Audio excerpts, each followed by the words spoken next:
안녕하세요. 크리스천 영상학교를 운영하는 신목사입니다. 오늘은 교회를 향한 박해는 하나님께서 허락하셨다라는 제목을 한번 생각해 보겠습니다. 제가 사역에 열리기 오래전에 대전의 원룸에서 있을 때 성령께서 저를 찾아오셔서 매일처럼 말씀을 해주셨어요. 그 말씀들은 이미 예언 노트라는 책으로 출판이 되어 시중에서 팔리고 있으므로 궁금하시면 구입해서 확인해 보시기 바랍니다. 제 사역에 대한 상당수의 예언들은 이미 성취가 되었어요. 그러나 미래에 대한 예언들이 남아있기도 하죠. 그 중에 몇 가지를 옮겨드리면, 종교적 탄압이 있을 때를 대비해라, 국가적인 싸움이 있을 때를 대비해서 기도의 일꾼들을 모으라, 통일 시에는 기둥들이 무너지지 않도록 열심히 기도해야 한다라는 등의 말씀이었어요.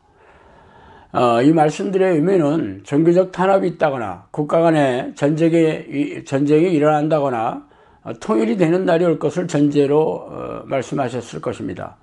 전쟁이나 통일 등의 말씀은 예견될 수 있는 말이지만 종교적 탄압이 있을 거라는 말씀은 받아들이기가 힘들었어요.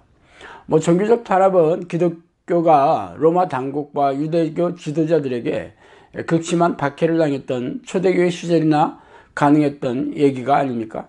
우리나라는 종교의 자유가 보장되어 있으며 특히 1000만 명에 가까운 기독교인은 기득권층이 되어서 목에 힘을 주고 다니고 있는데 어떻게 이런 일이 있을까요? 그래서 저는 참 이해할 수가 없었어요. 물론 당시 들었던 말씀들은 대부분 이해 불가한 내용들이 많았기에 그냥 넘어갔죠. 그러나 최근 코로나 사태가 장기화되면서 교회가 가장 큰 핍박과 고난의 대상이 되고 있다는 것을 모르는 사람들은 없습니다. 크고 작은 교회에서 집단 감염이 자꾸 발생하게 되어서 정부에서는 강도 높은 대책을 꺼내들었죠. 엊그제는 정규 예배를 제외한 교회 행사나 소모임을 금지하고 예배 후에도 식사를 금지하며 찬송을 하거나 통성기도를 금지한다고 발표를 하였어요. 사실 코로나 이후의 현장 예배의 모습은 죄다 마스크를 쓰고 멀찌감치 뛰어앉아 예배를 마치면 부랴부랴 교회를 떠나는 게 전부죠. 교육이나 상담, 교제 등이 전혀 이루어질 수 없는 분위기입니다.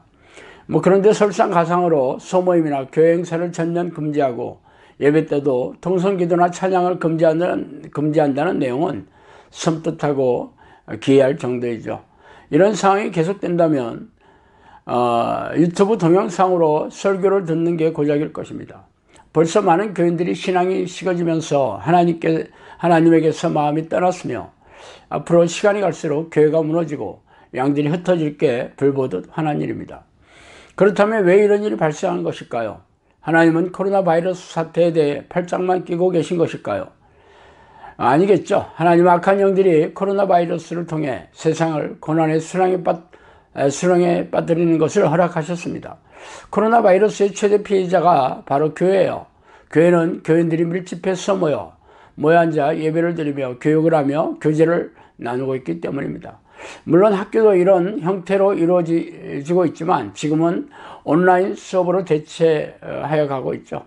학생들 입장에서 본다면 졸업장이 필요하기 때문에 온라인으로 공부하든지 학교에서 공부하든지 일정한 교육과정을 이수하고 시험을 통해 졸업장이 주어지면 됩니다. 그러나 교회는 아니죠. 교회는 온라인으로 예배 실황을 시청하고 있다고 해서 믿음이 성장하고 제자로 양육되는 것은 아닙니다. 특히 교회 재정에 치명적인 타격을 입히게 되죠.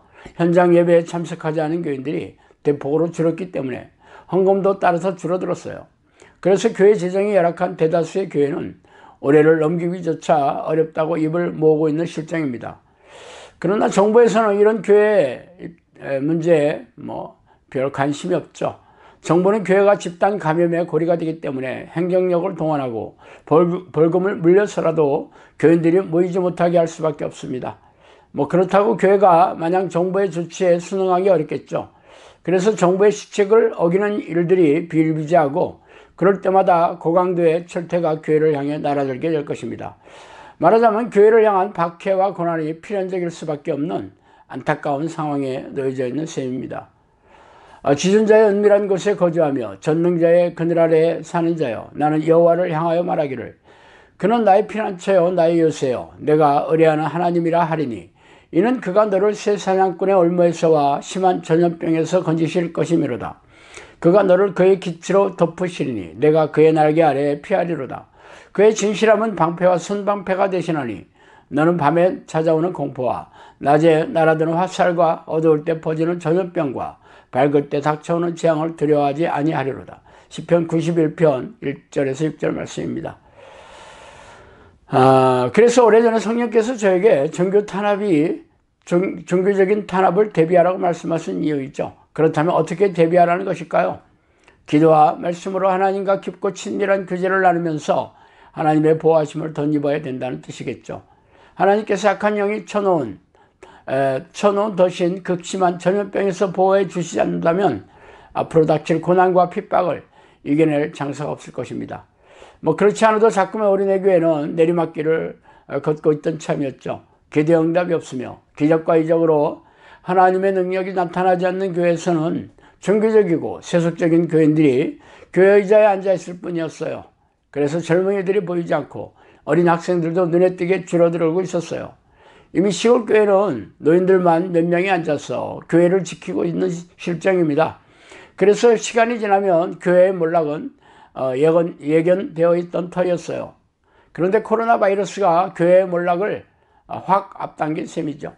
하나님께서는 기도를 잃어버린 당신의 백성들에게 다시 한번 기회를 주시기 위해 고난과 박해를 허락하신 셈입니다.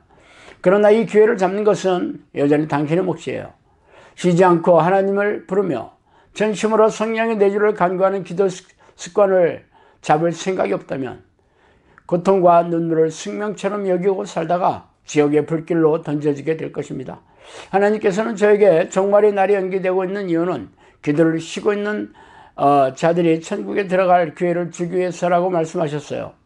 그래서 평안하다 하면서 교회 마당을 밟고 있는 교인들에게 고난과 핍박을 통해 무능하고 무기력한 자신의 믿음의 현주소를 깨닫게 함으로써 다시 한번 하나님을 찾아오게 하는 기회를 주시는 것입니다. 그러나 종말의 날이 멀지 않았다는 것은 주지의 사실이죠.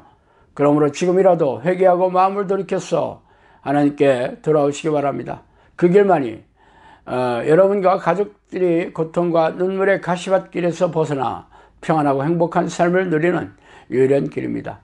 자, 오늘은 여기까지 하겠습니다. 감사합니다.